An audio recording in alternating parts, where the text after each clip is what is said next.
Good evening, and welcome to Films in the Park.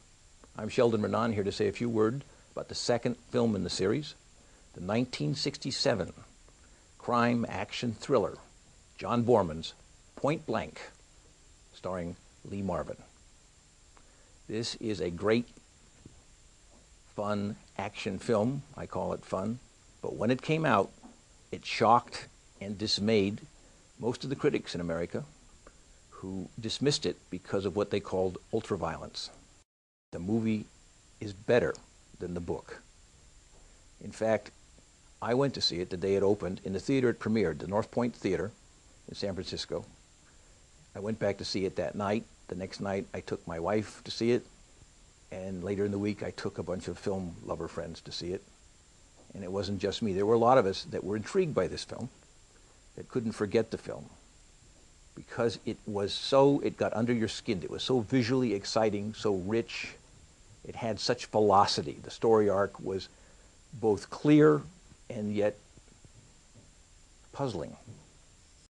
You have to remember 1967. I was just finishing my first history of experimental films. I was starting the Pacific Film Archive.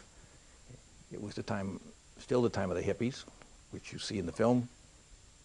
It was still the time of anti-war protest. It was still the time of kind of the breakdown, first really deep breakdown between the population and the people who were governing the country. And yet this film, while acknowledging that stuff, is very old school. It's about values that are disappearing. But strangely enough, the values are brought to life for us by a professional criminal who has no morals. But he does have a sense of justice. When you see a film that turns out to be this good, you always have to wonder, how did this film get to be such a great film? Why is this film a film that when you see it, you can't forget it?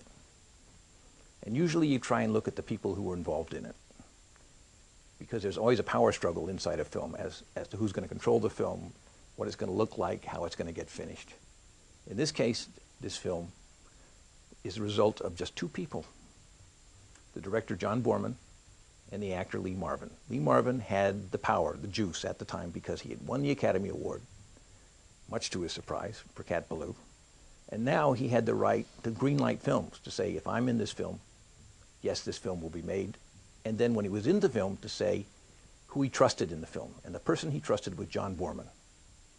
They became pals, and that was a friendship that lasted for the rest of Lee Marvin's life. And every time somebody would try and say to John Boorman, you're not doing this right, or why are you taking so long to do it, Lee Marvin would step in and say, leave the kid alone. Let him do his work. In at least one case, he said, do you need more time, to John Boorman privately? And Boorman said, I need time to figure the shot out. And Marvin said, take as much time as you need. And he went back and pretended, I think, that he had a hangover, or something like that.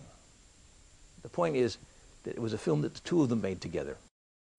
There's a saying in Hollywood that if it isn't on the page, it isn't on the screen.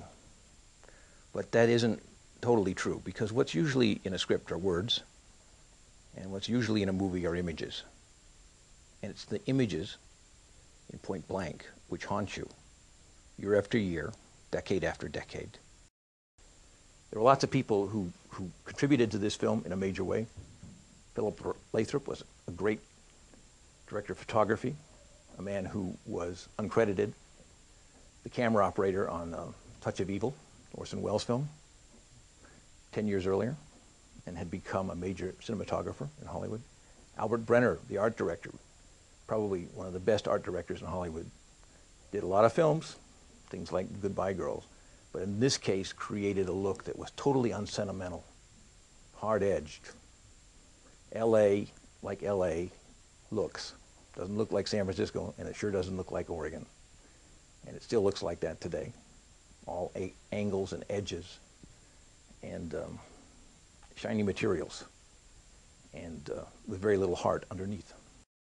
But the real thing is that this was a work of partnership between John Boorman and Lee Marvin.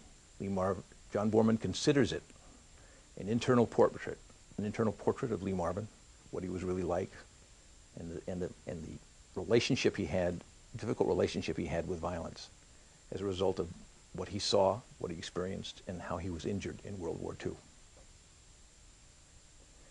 One of the things that's unusual in the film is the enormous sense of force that Marvin brings to the screen, the velocity with which he moves through things. And that was present on the set as well as on the screen. In one case, he hit John Vernon, one of the actors, so hard that they had to stop filming because Vernon broke into tears. But in the end, you know, this is just a great film to watch and to look at again. So now, Point Blank.